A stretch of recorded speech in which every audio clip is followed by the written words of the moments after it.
ज्ञानाञ्जनशलाकाय चक्षुरुन्मिलितं येन तस्मै श्रीगुरवे नमः। नमः ॐ विष्णुपादाय कृष्णपृष्ठाय भूतले श्रीमते भक्तिवेदान्त स्वामी इति नामिने। नमस्ते सारस्वती देवे गौरवाणी प्रचारिणे निर्विशेष शून्यवादी पाश्चात्यदेशतारिणे वाञ्छाकल्पतरुभ्यश्च कृपा सिन्धुभ्य एव च पतितानां पावनेभ्यो वैष्णवेभ्यो नमो नमः। जय श्री कृष्ण चैतन्य प्रभु नित्यानंद श्री अद्वैत गदाधार श्रीवासादि गौर भक्तवृंद। हरे कृष्णा कृष्णा कृष्णा हरे हरे, हरे Ram Ram Ram Hare Hare. My dear Lord, please guide us all so that we can understand your glories as manifested through those who are devoted to you and thereby come closer to you. Hare Krishna.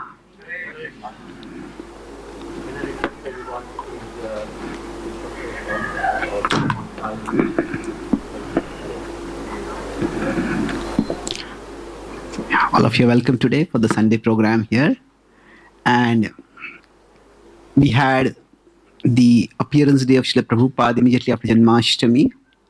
And I was delighted to know that you had this grand celebration, the 50th anniversary of Srila Prabhupada's appearing, coming to Perth over here.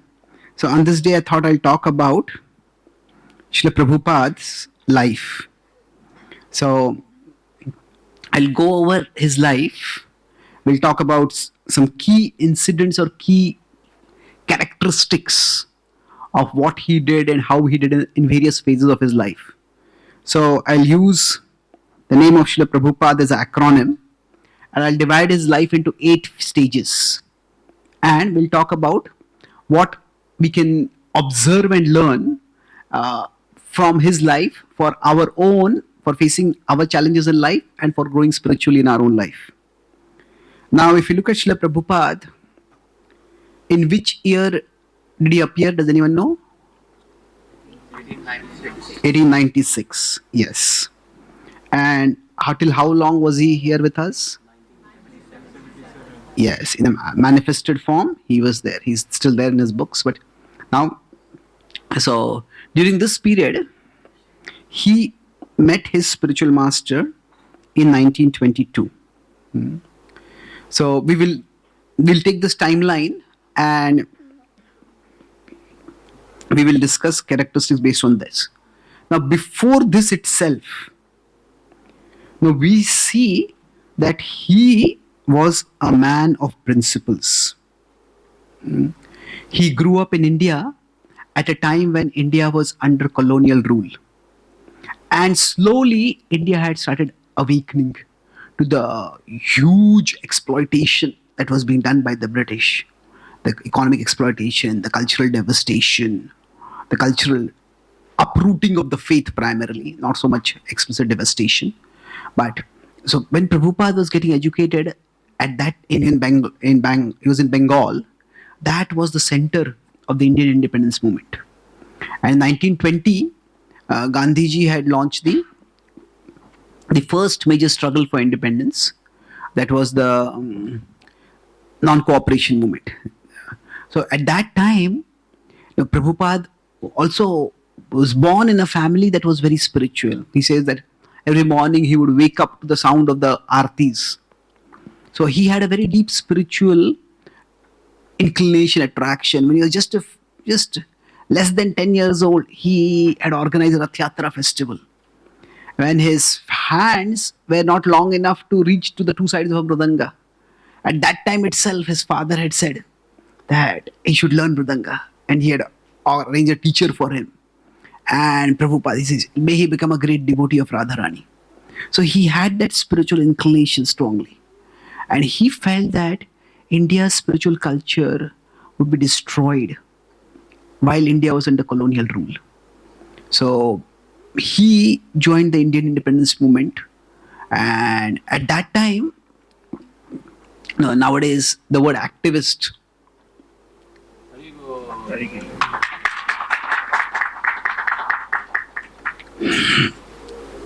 Nowadays, the word activist has become very cheap. Anybody can say that, oh, I am an environmental activist, I'm this activist, I'm that activist, and all that they do is maybe just like some posts on Instagram, post some pictures on social media. That people are called as keyboard warriors. They think that just typing something, they become big warriors. But Prabhupada at that time, he graduated through college. Scottish Church College was the college he went to. But as an expression of non-cooperation with the British government, he refused the degree. Now, this was a huge sacrifice. He did not accept the degree for which he had studied for so many years because he didn't want to be a part of the British government at all. So the cause at that time was independence struggle, but whatever be the cause one is fighting for, right from his from his youth, we see that he was ready to sacrifice, pay a heavy cost for his principles. That time he would also wear khadi clothes. Khadi was not just a fashion statement, it was a political statement at that time. Wearing those clothes meant that you rejected the mills, the cloth that was brought from the mills in Manchester. And so that was right from the beginning. When Prabhupada met Bhaktisiddhanta Saraswati Thakur, was his spiritual master. Spiritual master observed him and he saw this person. He was young, intelligent, articulate. Prabhupada was good in English. And the first thing that Prabhupada was told by his spiritual master is, you are educated, you are intelligent, you know English, why don't you spread the message of Lord Chaitanya in the world? Now, Prabhupada was Abhay at that time, he was taken aback. Who is this saint? In my first meeting, he's giving me a mission for my entire life.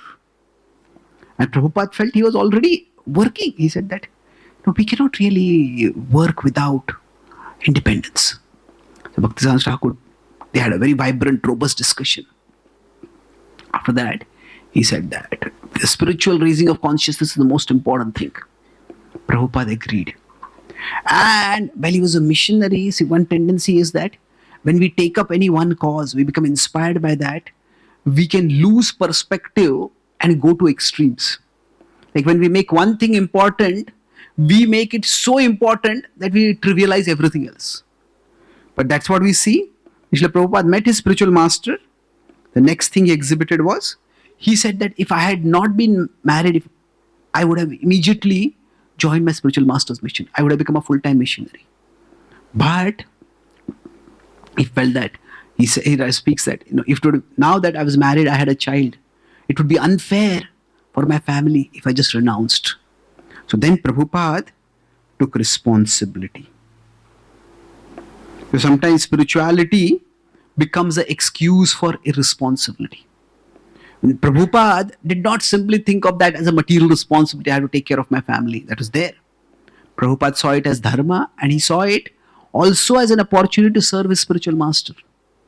Now, he decided he had not taken up a degree.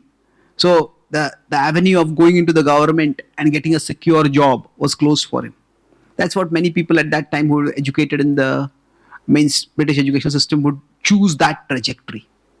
So Prabhupada decided to go on the track of business. His father had a cloth business. He went to the pharmacy business.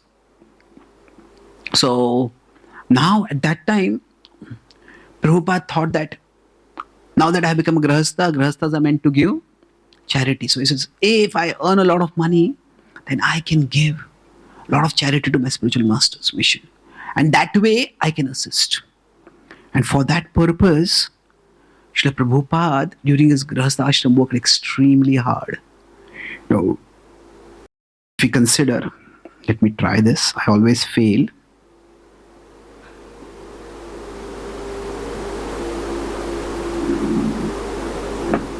And if you know what is this? Yeah, that's an insult to the map of India. This is the map of India. So, this is Kolkata. This is Mumbai. This is Prayag. What is special about these three places? Yeah, these are the three places where Srila Prabhupada had his business. Now, I have a friend who is doing his PhD in pre-independence history of India, social history. So I was discussing with him, he says in those times, people would not relocate so much, especially not business people. If you're in the government would transfer you and then you could relocate. Then everything was taken care of. The government would provide quarters, there would be already ready job. But if you have to relocate your entire business, that's not easy. And in those times, there were no flights. So Prabhupada would have to take trains. So my point I'm making is, Prabhupada worked extremely hard in his Grihastha ashram. Starting a business in one place, trying to expand it, then trying to relocate it to another place, to a third place. His purpose was not just to become wealthy. His purpose was through wealth to serve his spiritual master.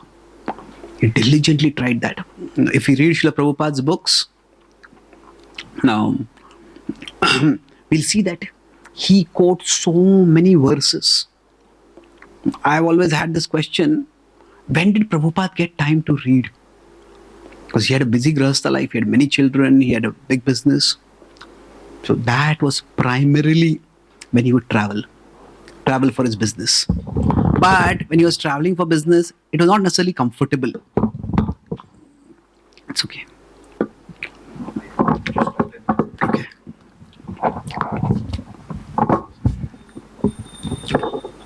So, little, that's okay. Actually, a little lower. That's okay, this much enough. So, he would travel extensively, and in the trains, he would read. And it's not easy in the trains. The trains of India are not like the trains. Maybe, do you have trains here in Australia, subway or something? Here it's quite comfortable. If you see a local in Mumbai, feel as if you are cramped in your mother's womb. Like, especially, but the trains pre-independence were even worse. If any of you have seen movies of pre-independence India, the trains would be cramped full and people would actually sit on top of the trains and travel. And it is not that Prabhupada was very wealthy that he would travel first class, but he would manage to read. So his spiritual orientation was always there. But it is not that for the sake of bhakti, he gave up his dharma. He was responsible. Then, now he continued in the Grihastha ashram till almost 1955. Let's move forward. So, from around 1940s onwards, now he was always trying to think of ways in which he could further the spiritual master's mission. So from 1940 onwards, and especially from 1955 to around 1960, that is the next stage was, his role was assistance. His spiritual master departed from the world in 1937. So he thought, how do I assist my spiritual master's mission now? Let me assist my senior god brothers. In the Gaudiya Mutt hierarchy, Prabhupada was relatively quite junior. He was not a person who was living in the temple. He was not a sannyasi. Bhakti Thakur he initiated his first disciple in 1905. He started initiating, not 1905, 1908, he initiated one of his first disciples. He started initiating actively and preaching from 1919. But he had disciples who were sannyasis and who had become gurus. Prabhupada thought, let me assist them. So whichever part of the world he would go to, if his godbrothers were there nearby, he would get business people from his contacts to come to the temple. He would invite them to the class of his godbrothers. Then gradually, as Srila Prabhupada started retiring in his mission, retiring from his Grihastha ashram, after having settled his financial responsibilities and family responsibilities, then he joined his one of his godbrothers' mission. He stayed in their ashram and he was assisting them. He thought that's naturally how I'll serve my spiritual master. But unfortunately, he started encountering obstacles. That after the spiritual master departed, after Bhaktisaraj Thakur departed, there was a fracture. There was almost a rupture, more than a fracture, in the mission. And the Gaudiya Math, which had been very powerful, 64 centers across India, 3 centers outside India, not very big centers, but one in Rangoon, one in Munich, one in London. They all just fragmented.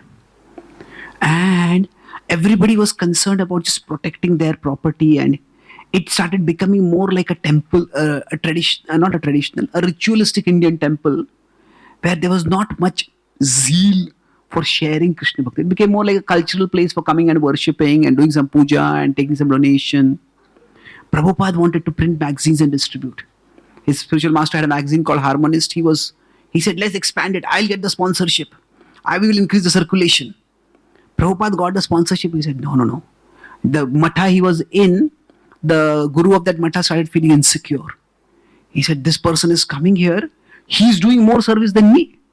Then people will start feeling insecure. Prabhupada would give talks when his godbrother was not there, and people started appreciating his talks. And some people asked, "Can you become my guru?"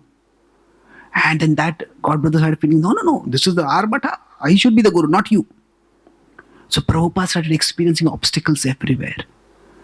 One time there was a Vyas Puja ceremony of his spiritual master, and Prabhupada, although he was a little junior godbrother, he gave a fiery speech. He said that, our spiritual master did not build a matha so that we just eat and sleep. We should be sharing the message. We should be preaching vigorously. It was appreciated as a talk, but nobody did anything. Then Prabhupada recognized that if the mission has to be carried on, then I have to do it on my own. So after playing this role of being an assistant from 62 to 65, Prabhupada focused on the writing books.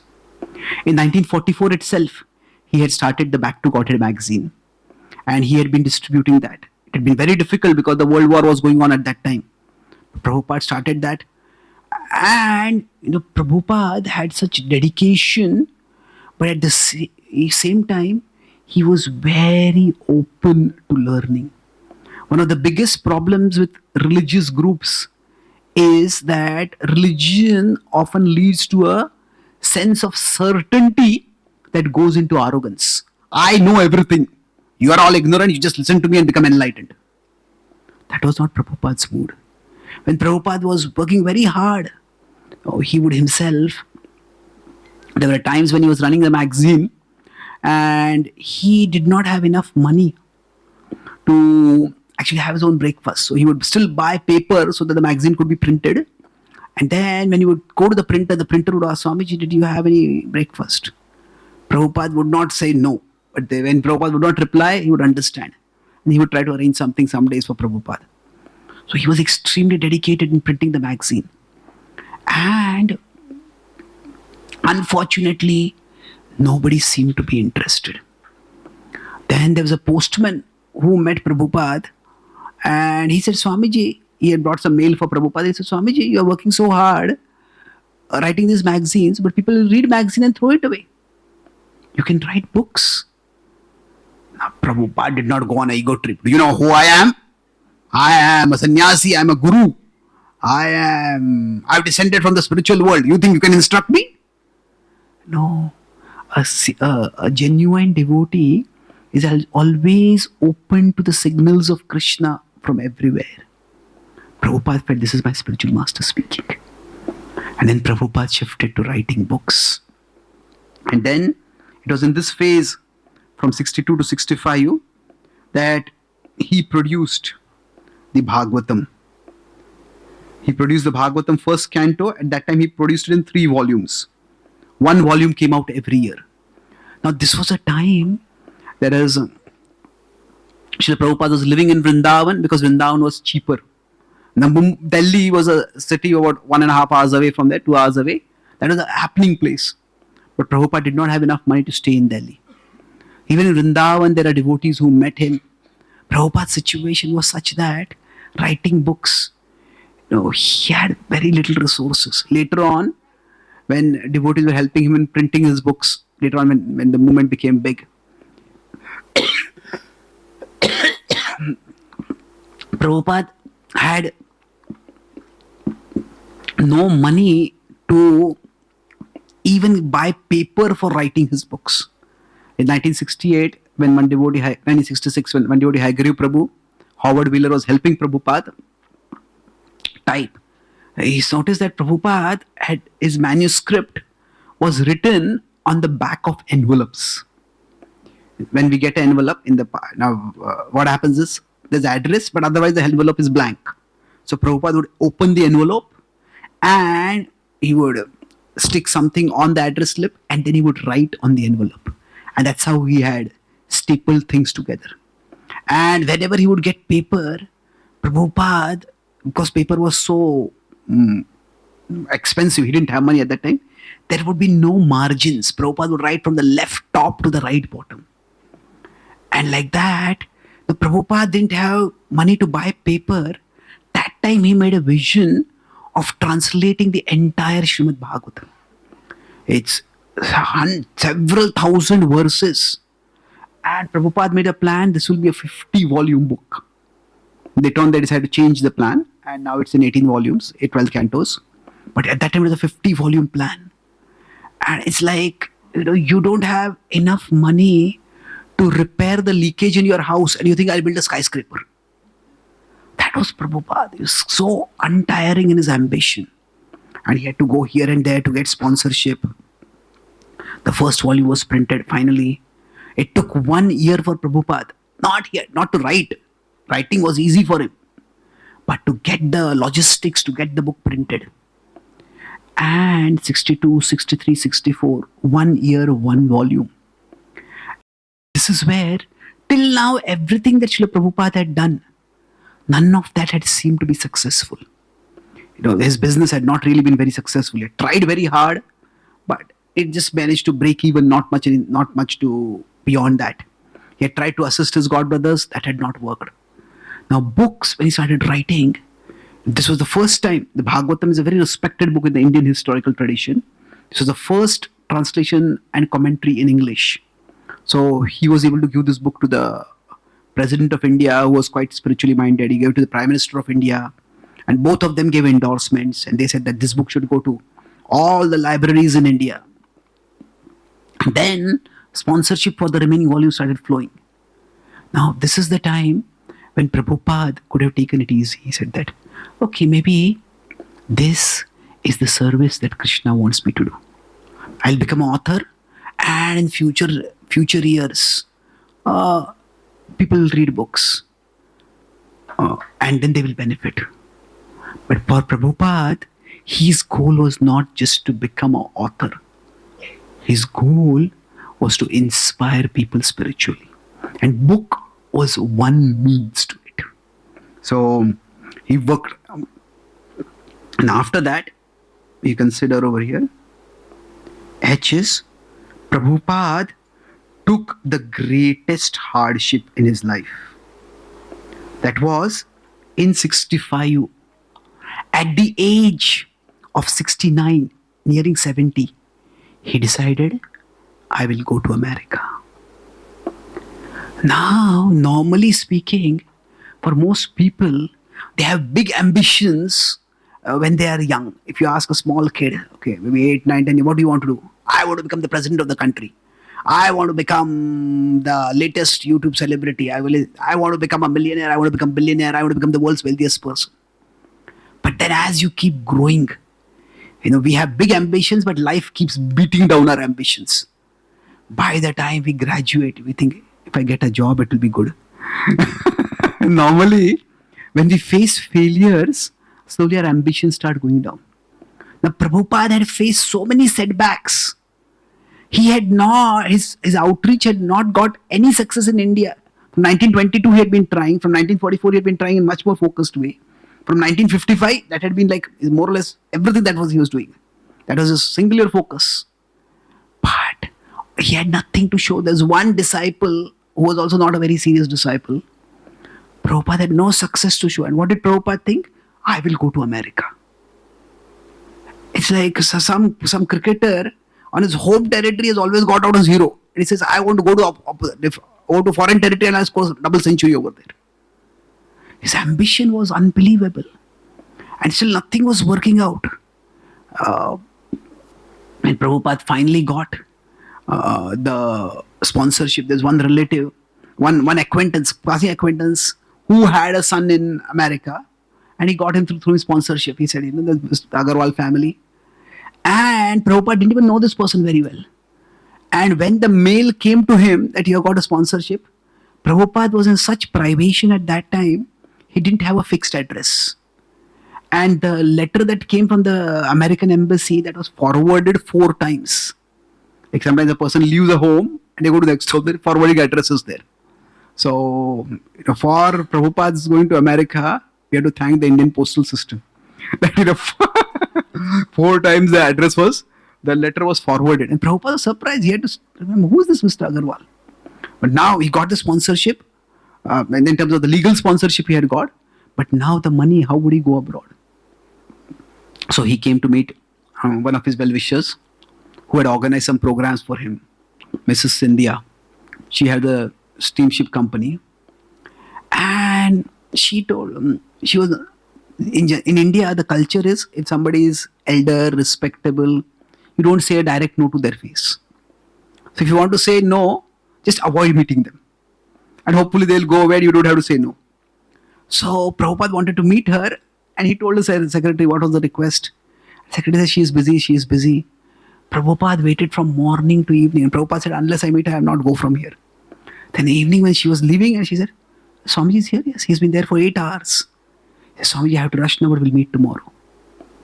And then the next day she met and said, Swamiji, if you want to speak the Bhagavatam, then you come to my house every evening, I'll hear Bhagavatam from you. Prabhupada said, that is not the kind of Bhagavatam. I don't want to do the ritual. He wanted to be spiritual. He wanted to transform. Then she said that, Swamiji, my assistants are telling me you're so old. You are so old and America is so cold. So you will die there. You're like a father for me. I cannot send you to your death like this. Prabhupada became very grave. And he said, if you really think that I am like your father, then please fulfill this last desire of your father. I'm at the fag end of my life now. This was the mission that my spiritual master had given me. Her heart melted and she agreed. When Prabhupada decided to go to America, this was the first time he had been on a ship for a long time. There was seasickness. And then there were heart attacks. 1 heart attack, 2 heart attacks. It's unbearable pain. And there was no medical support at all. But still Prabhupada pressed on. Krishna came in a dream to him on the 3rd night. Prabhupada prayed to Krishna, Krishna, if a 3rd attack comes, I don't think I can survive. Krishna came in a dream and says, I have taken care of everything. So there's the captain of the steamship was Captain Pandya. His wife was also there on the ship. She said, Swamiji, we have traveled across the Atlantic many times. In the last 30-40 years of our travel, the Atlantic has never been so peaceful. So Prabhupada said, Krishna has taken charge of the ship. That ship was called Jaladuta. And when he landed there, his captain, Miss Pandya said that, Swamiji, that our ride was so peaceful. You come back with us, again it will be peaceful. Prabhupada said, Krishna has not arranged for me to come here to come back so quickly. Now, when Prabhupada landed in America, he didn't know whether to turn left or right. He knew nothing over there. He went to Butler, Pennsylvania. That was where his sponsor was there. It was immense hardship. See, hardship, when I talk about hardship, it was at many levels. First, there was this physical hardship. That he had heart attacks. He had seasickness. When Prabhupada landed in America, it was the first thing, if you have had a heart attack, you say, where's the hospital? I want to go and do a checkup. There's no record that Prabhupada ever even went to a hospital. When Prabhupada was coming to American coast, his prayer was to Krishna, na chao Prabhu, na chao se mate. Kashtera putliyata na chao se mate. Make me dance, oh Lord, make me dance. Prabhupada says, when he's coming to America, Krishna, you have been very merciful to me. Boro krupa koile Krishna damera prati. You have been very merciful to me. From material perspective, we may say, what is the mercy? He's old, he's had heart attacks, he has no money, he has no institutional support, he has no followers. What is the mercy? For Prabhupada, the mercy was that he has finally been able to come to America. He has no facility for sharing the message of bhakti, but he is grateful that I at least have the opportunity. So that is the positive attitude of a devotee. Think, Krishna, you are so merciful to me. Prabhupada is saying, Krishna, you must have some plan for me. Ache kichu karja tabe ei anumane. Nahe kenu ani bena ei ugrastane. You must have some plan for me. Otherwise, why would you bring me here? So that is the faith of a devotee. Krishna, you have not brought me this far to abandon me now. You will take me all the way. That is a faith we all can have. We have all gone through difficulties in our life. Sometimes we feel, I'm all alone. Is there any support for me? But if Krishna has brought us this far, He's taken us all the way ahead also. So there's physical hardship, but that was only the smallest of hardships. Then there was cultural hardship. Cultural hardship was the place where Prabhupada was staying for the first time. They were Indians. There was an Indian-American couple, the Gopal Agarwal and Sally Agarwal. And at that time in America, there was a great protein myth that if you don't eat meat, if you don't eat beef, you won't have enough proteins. So in the same fridge where Prabhupada would have his bhoga for offering to Krishna, there would be beef over there. And Sally Agarwal, she understood this. Swami doesn't eat meat. She says, Swami, sorry, I have only one fridge and we don't have anywhere else to keep our food. Prabhupada, think nothing about it. Prabhupada was tolerant, but it was difficult for him. Then, after cultural difficulty, there was logistical difficulty. Logistical was Prabhupada moved. In Butler, he was just like a curiosity object. Who is this Swami who's come from India? How does he dress? How does he cook? What does he chant? But people are not interested in seeing him as a spiritual teacher. If that had been the age of social media, people would have said, Swamiji, one selfie, please. It would have They were interested in selfie, not in self-realization. So Prabhupada moved from there to, he came to Philadelphia to give some talks. Then he came to New York. When he came to New York, there was a yoga studio over there. And that yoga teacher was friendly, but there was a philosophical difference. He said, Swami, you can do kirtans, but you cannot give talks. Prabhupada said, that's not what I have come here for. And then this was a time when he moved to the Lower East Side. That is where it was a hippie area. There was drugs, and the hardship that Prabhupada faced was also not just logistical. Where will he stay? He stayed at one place and then he was robbed from that place. He had very little possessions. He had a dictaphone, he had a typewriter. Whatever little he had was robbed. And Prabhupada suspected the robber was not somebody else, the robber was the janitor only. And when that happened, it was very demoralizing. He's all alone, he has very little resources, he has practically no friends. Then beyond that came what was probably the most devastating hardship. He was staying in the Lower East Side with one young man,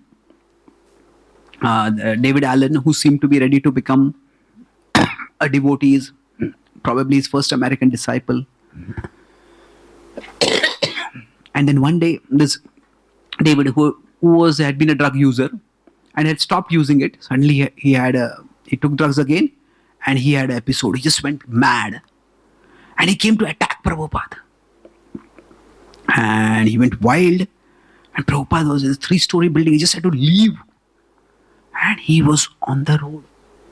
He was as homeless as many of the hippies who were just lying on the streets over there.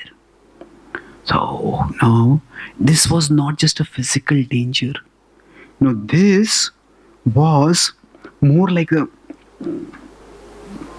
danger of, you could say, almost like an existential danger.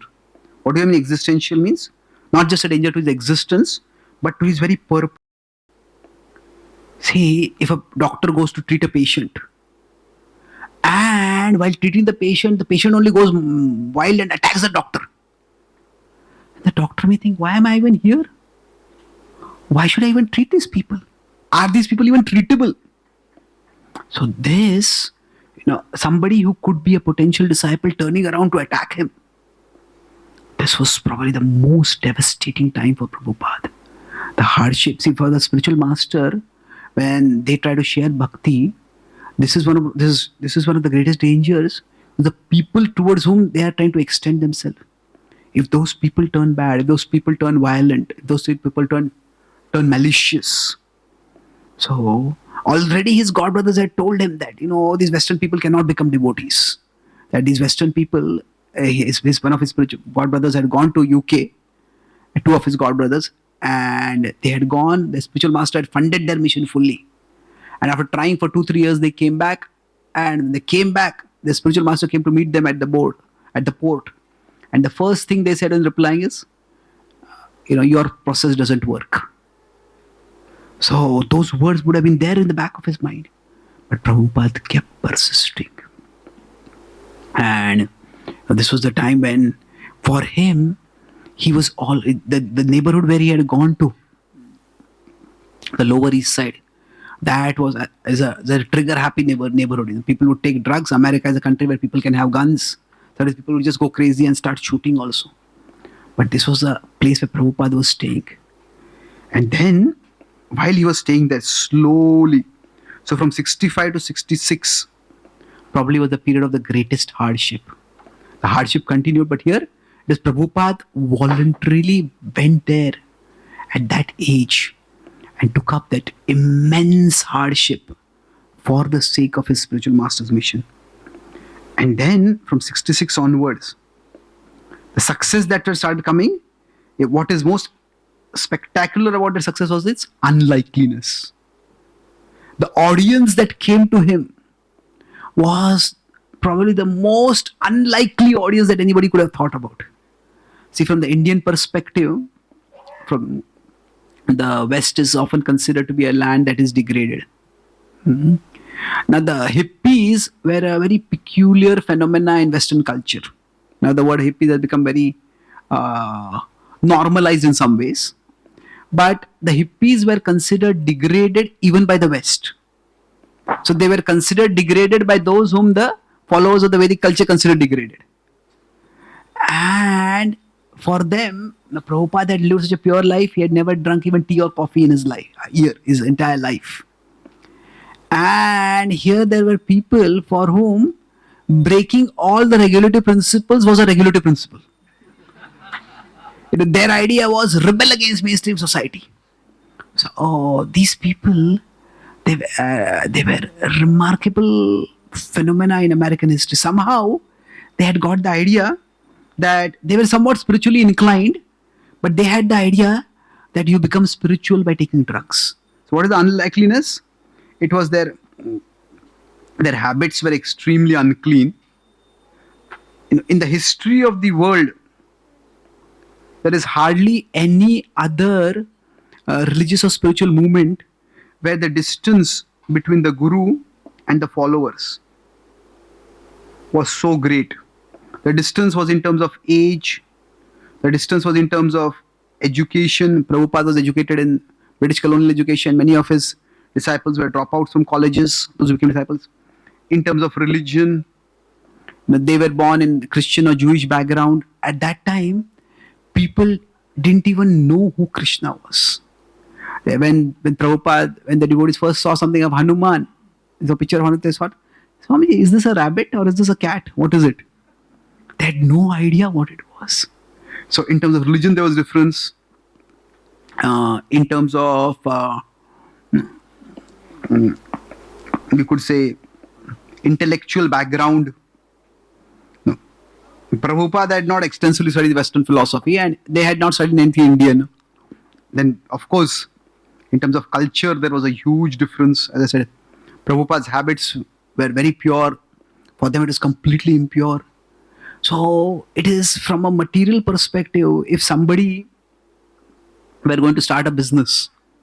Now, normally you start a business where there is likely to be a market for the product that you are selling. This was the unlikeliest of markets. Now we could say, one of the biggest differences was not just culture, but it was also the standards. Prabhupada went to America. I'll explain what standards mean. At that time, this was a phase where people were interested in spirituality, but their idea was we will become these young people. Who was a hippie. They thought that drugs is the way to spirituality. There was a drug which was very popular called LSD.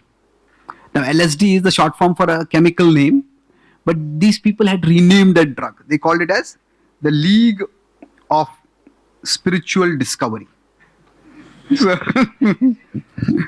So anybody who takes this drug, they join the League of Spiritual Discovery. And what would happen?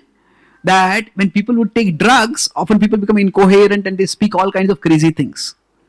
But they would the idea, if you've taken LSD and you're speaking after that, then you are a LSD saint. That means you have got some glimpse into another domain of reality. And from there you're speaking some rare wisdom. Like if you have been in India in some traditional temples, especially with the goddess, sometimes people get possessed by something and they just start dancing wildly like dervishes. And at that time that happens, everybody says, don't touch that person. That the goddess has come in the body of that person. Now whether the goddess has come or not, but the idea is that those people are considered like sacred. So in some way. So when Prabhupada started giving his classes, all kinds of weird things would happen. One time he was giving a class, and suddenly one hippie got him. Swamiji, I want to speak. And Prabhupada said, questions after the class. He said, no, I don't have a question. I want to speak. And Prabhupada said, after the class. And that hippie just got up, and there was no asana at that time. There was just a stage on which Prabhupada would sit. That hippie just climbed up and sat on the stage next to Prabhupada. And then Prabhupada just looked at it. Prabhupada continued speaking. But then he was just looking at Prabhupada, glaring at Prabhupada. And Prabhupada noticed nobody could pay attention. So then Prabhupada just picked up a kartal and started doing kirtan. And throughout the kirtan, the hippie was just glaring at him. And then kirtan got over. Prabhupada didn't have any money at that time to cook any prasad and give. So he would just get an apple, and he would cut the apple into small pieces, and he would give some pieces as prasad. So he had that apple and he had a knife, and he cut the apple, and with everyone watching, Prabhupada extended his hand. On one side was the knife, the other side was the sliced apple, and he gave it to the hippie. Now this hippie was sitting, he was big, bulky. He looked at Prabhupada, he looked at the apple, he looked at the knife. He looked at Prabhupada, he looked at the apple, he looked at the knife, he looked at Prabhupada. And everybody fell completely silent. And then he extended his hand. And everybody heaved a sigh of relief when he reached to the apple. And he took the apple. So this was an extremely difficult audience. There's an article published in one of the newspapers over there. It says, Swamiji is trying to talk about God to the toughest audience in the entire world. At that time, it was 1966, 67, that time, Times had published an article called God is Dead that created a sensation in the cultural, intellectual circles at that time. But the unlikeliness of Prabhupada's success was mind-boggling. Prabhupada started doing kirtan, and Prabhupada had gone there on a 2-month visa. And he kept extending the 2-month visa. Little bit more, little bit more, little bit more. Eventually, it seemed that the visa would not get extended. So they said Prabhupada did not have money to hire any high-powered attorney. So there was one of his students. He said that, Swamiji, one of the ways you can make your visa permanent is when people do this, many people who go to another country, they get married, they have a fake marriage or whatever. So he said, if you have a relationship with someone, then you can get it. So then Prabhupada told, you adopt me as your son. Now, Prabhupada was the age of their grandfather. So when the visa was not getting extended, Prabhupada at one time made a plan that he will relocate to Canada. Canada, it seemed easier to get the visa. I've been to the Montreal temple. We have a beautiful center. That Prabhupada had even said that Montreal will be our international headquarters. So, but somehow Prabhupada pushed on. But this was a little later. While he was here, in America, he decided to start going out for kirtans. People would like kirtans over there, would like music. So he went to Tompkins Square Park, one of the first kirtans. Just sat down there and started singing. And kept singing and kept singing. Prabhupada just closed his eyes and kept singing.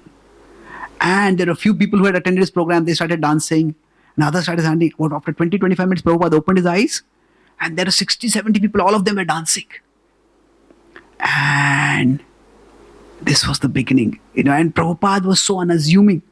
I met 2, 3 Prabhupada disciples who were there for that program. And they said that we had to watch for 10, 15 minutes, so not 5, at least 5, 10 minutes, before we even spotted Prabhupada and realized that he is actually the center.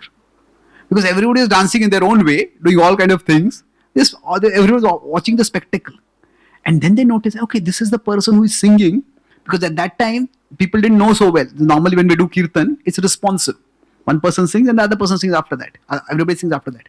But everybody is singing like that only over there. So, Prabhupada felt that this is where things are starting.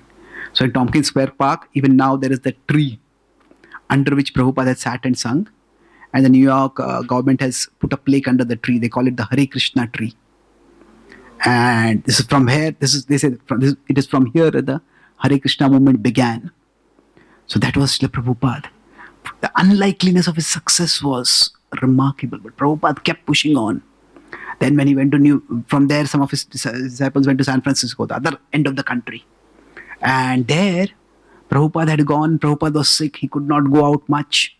But he was just walking and chanting in his room, and he saw a flatbed truck. And he thought, now we will put Jagannath on the truck, and this will become a Rath for Jagannath. No, that was his Krishna consciousness. You see, how many people can think of a truck and think this will be a cart for Jagannath? And Prabhupada did that. And that became sensationally successful. The hippies like to do crazy things. And even for them also, dancing on the road in public, that was far out. And if they tried to dance on the road, the police would have arrested him. But now with Rath Yatra, they were dancing on the road and the police were escorting them. So that was Prabhupada. The unlikeliness of what was happening was spectacular. And then from here, so this was from 66 onwards, things started growing till 70. Prabhupada started having enormous, unlikely success. Then from 70, he started shifting his focus to India. He continued visiting America, but he started focusing on India. And when he came to India, he started tapping the cultural pride of Indians. So, PRHEUPAD. So, P is the pride of. So, I'll explain this, what happened exactly over here. That before Prabhupada, many other spiritual teachers had also gone to America. And they had also got some success. But Prabhupada was the first person who had brought about a cultural transformation. He had got Western people to become so inspired that they had started wearing dhoti kurta and saris. And for Indians, it was stunning. And there's a Times of India article that came at that time. He said that these Western people have ruled India now. It is now Indian culture is conquering the West. And that cultural pride, Prabhupada tapped it to. Now, somehow Indians at that time were still not ready to commit to spirituality as sadhakas. They were pious people, but they didn't want to practice serious sadhana and become devotees. So Prabhupada decided to tap their cultural pride. Okay, our culture is so big. Prabhupada decided we'll build big temples. So he started engaging devotees. Many people became life members, and life membership at that time became so prestigious. There's one devotee who showed me a picture. There was one lawyer in the 1970s. He and his BA, MA, LLB ISKCON life member. That was written on the life nameplate itself. So it became so glamorous at that time. And there are talks of Prabhupada where Prabhupada is tapping this potential for Indians. He says that this is the Bhagavad Gita is the message from India. And to preach the Bhagavad Gita in India, I have to get people from outside India. He says, you are Indians. You take this message, you learn it, and you share it all over the world. Prabhupada sometimes use commercial language. He says, Hindi में बोले भगवद गीता के लिए बहुत market है दुनिया में. So many people want to learn about it. And the way Krishna consciousness, so many people took it up at that time. They did not necessarily become disciples, but they became life members. Now, Prabhupada was always aware at the background. So, P was pride. He tapped the cultural pride of Indians, even if they're not ready to practice bhakti. That is the glory of a acharya. And you cannot take the mission forward in one way, you take it forward in another way. So, in the West, Prabhupada had disciples. And in India, he had life members. And both of them, they were appreciative of Prabhupada in their own different ways. So now, Prabhupada, right from the 70s, started thinking about succession. He knew that he would not be there all the time. So one of his biggest services was training his disciples. That is, for him, he started giving his disciples entrusting responsibilities to them. Apprenticeship is basically like training. So for his disciples, it was not just like a ritual initiation, you attend a fire sacrifice. In the 1970 itself, Prabhupada started the GBC. In 1968 itself, when he had come back from India after he had been sick, he met his disciples, and at that time they had a replica of a globe, a circular globe. And Prabhupada told his students, he says, all of you take one country, go and preach and deliver that country. Now, his students at that time were 18, 20, 21, 22 years old. The oldest person at that time was about 25. And the Jadurani Mataji, she was just an 18-year-old girl. She says, Swamiji, what about us girls? Prabhupada said, we are not boys or girls. We are souls who are servants of Krishna. You also pick up one country and go. So that was Prabhupada empowering people. So he encouraged disciples to take responsibility. His apprenticeship was not that, I was not going to micromanage people. But Prabhupada had this capacity. For Prabhupada, Krishna was not a distant God. Krishna was not a divinity to be realized in the future. Krishna was a living, loving, present reality. And those who were with Prabhupada, they felt that Prabhupada made Krishna real for them. When Prabhupada would say, how will we go to a distant country and preach? Prabhupada said, you pray to Krishna, Krishna will help you. So the preaching that happened under Prabhupada, by inspiration, his inspiration, devotees went to practically every part of the world. We know what Prabhupada did here in Australia. Although devotees were not very well trained, he installed deities and he encouraged them to establish deity worship. So he was creating a legacy. He was training his disciples. You take responsibility. This is your mission. This is not just my mission. This is our mission. And that brings the last part. D is detachment. See, normally, when we work extremely hard to achieve something, then we want to see it happen. And if it doesn't happen, we can get very easily a little frustrated. There was no project for which Srila Prabhupada worked as hard as one particular project. Does anyone know which was that? Juhu. So now the Juhu project was going to be like a signature project. It was going to be the biggest temple that he was going to build, grandest temple. It was in Mumbai. And he practically fought for that land and for that temple. There was the owner who was a double-dealing political kind of very politically minded person, and that person wanted to take the money and not give the land also. When he passed away, his wife escalated matters and she sent thugs on the property to beat up the devotees. Several of the devotees were beaten up, they were arrested, the temple was almost demolished. It was practically a war. Prabhupada fought that much to build that temple. And does anyone know when the Juhu temple was inaugurated?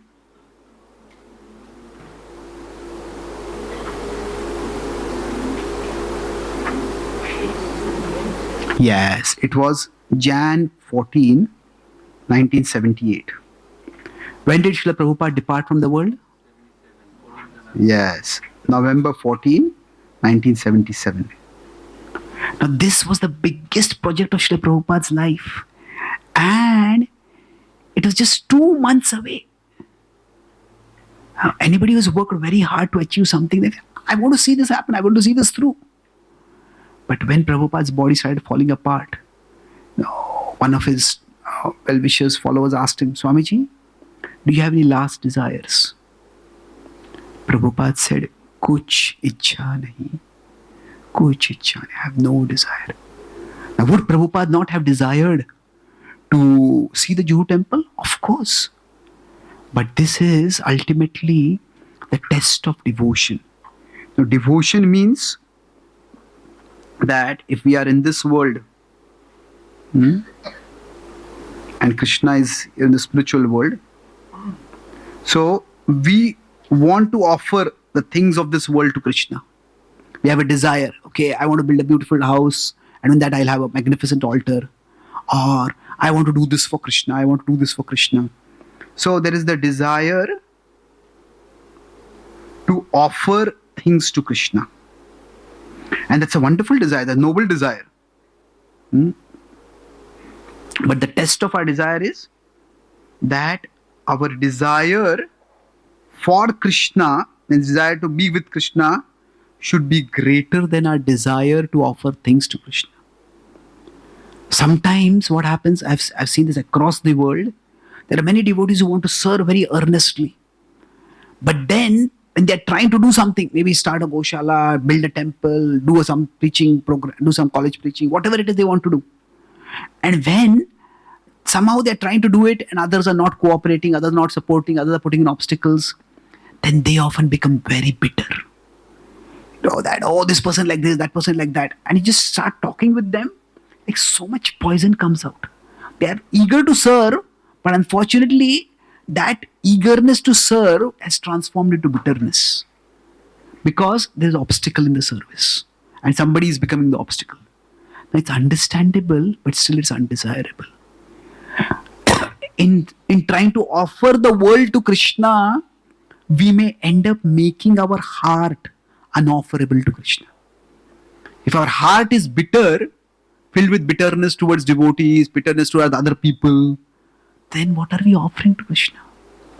So Prabhupada, through his last lesson, he demonstrated that while we want to do wonderful things for Krishna, but ultimately, Krishna should be more important than the things we want to offer to him. So the final lesson that Prabhupada taught was that we learn to accept Krishna's will gracefully. So the lesson that I mentioned this point many times. One Mataji in America, she asked me, why was Krishna so cruel to Prabhupada? Could Krishna not have let Prabhupada live for 2 months? He could have seen the Juhu temple inauguration. I said, I don't know what Krishna was thinking, but if we look at the context, we can see that Prabhupada saw it that Krishna wants me to teach a different lesson. The lesson that Krishna ultimately matters more than the world. And Prabhupada was in Vrindavan, and Prabhupada gracefully departed from the world.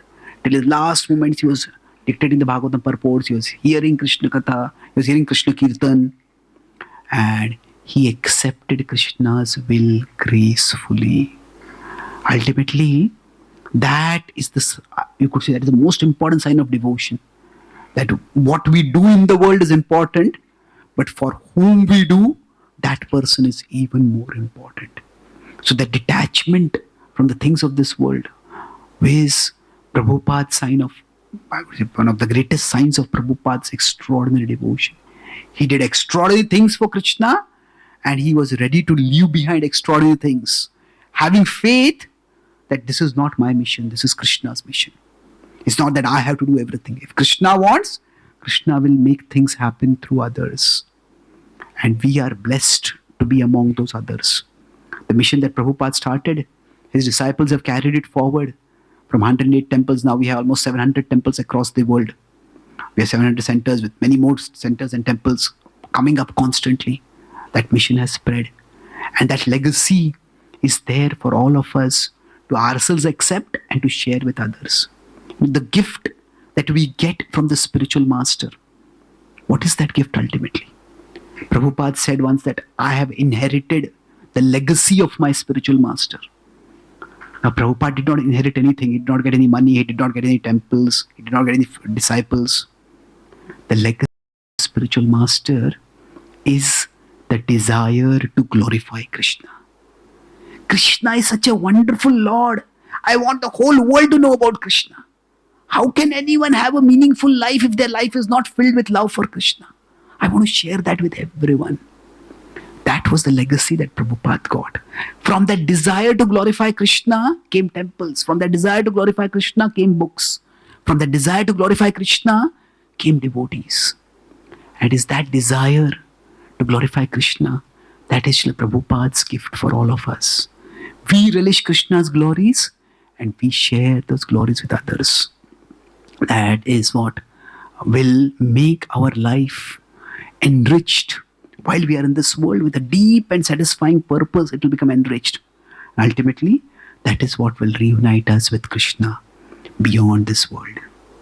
I'll summarize. We discussed about Prabhupada's glories today, various aspects of Prabhupada's life. So P was what? Anyone remembers? Principles. Yes, that was pride came later. Good. Principles.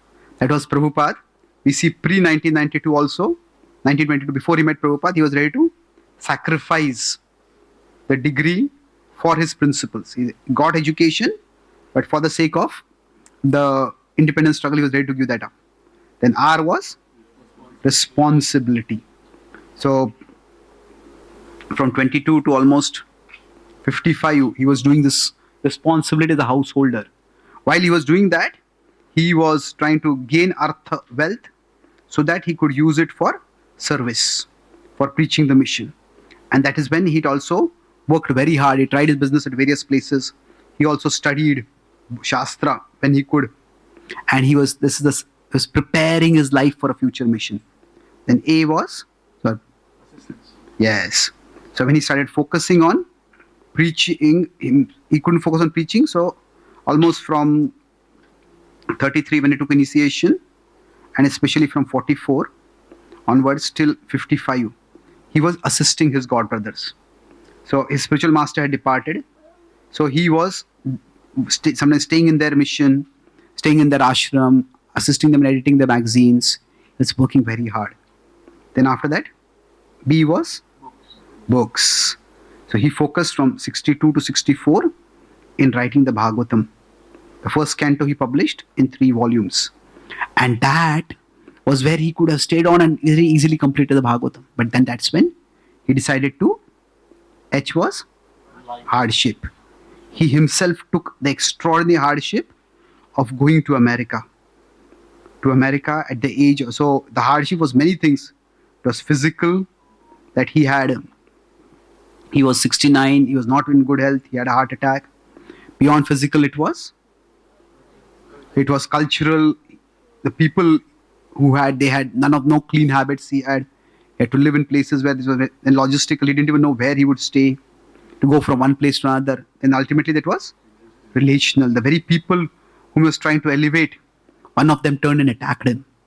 But through this hardship, Prabhupada was never quit. He kept pushing on. And then, when success came, U was unlikeliness. From all the audience, somebody could have imagined that Prabhupada might get. The hippies were the least likely. We discussed that between the hippies and Srila Prabhupada, there was age difference, there was a cultural, there was a education difference, there was a experienced intellectual difference, there was a religious difference, there was a cultural difference. Practically every way they were different. But somehow they had a spiritual spark. But that doesn't mean they make them easy. They were interested in drugs, but Prabhupada somehow connected with them and started preaching to them. Then after that, P was pride. When he came back to India, he activated the cultural pride of Indians. And he inspired Indians, even if they can't practice bhakti in terms of becoming sadhakas, they can at least support the culture which is being appreciated all over the world. That's how he started having grand temples. Then A was apprenticeship. He did not think that I alone am going to do everything. So he had that vision that others have to carry on this mission. So he was training them. He was empowering his disciples. And Prabhupada, not just I know Krishna and I love Krishna. He says, Krishna is there for you. With Prabhupada, everybody felt like Krishna was a living, loving, immediate reality. And last D was detachment. That Prabhupada demonstrated that the project that he had worked for the most, Krishna wanted somebody else to complete it, and Prabhupada was ready to accept that. His desire for Krishna was greater than was his desire to offer things to Krishna. So he was not attached to anything in this world. And Prabhupada achieved all this thing. The desire for Krishna is ultimately the gift of the Guru. Is what? The one what Prabhupada inherited from his disciples is, from his Guru is that? The desire to glorify Krishna. So we all can pray to Srila Prabhupada that he may enrich our heart with this desire to glorify Krishna, and that desire will fill our life with meaning, with purpose, and will ultimately reunite us with Krishna. Srila Prabhupada ki, Shri Krishna Bhagwan ki, Gaur Bhakta Vrind ki, Nitai Gaur Premanande.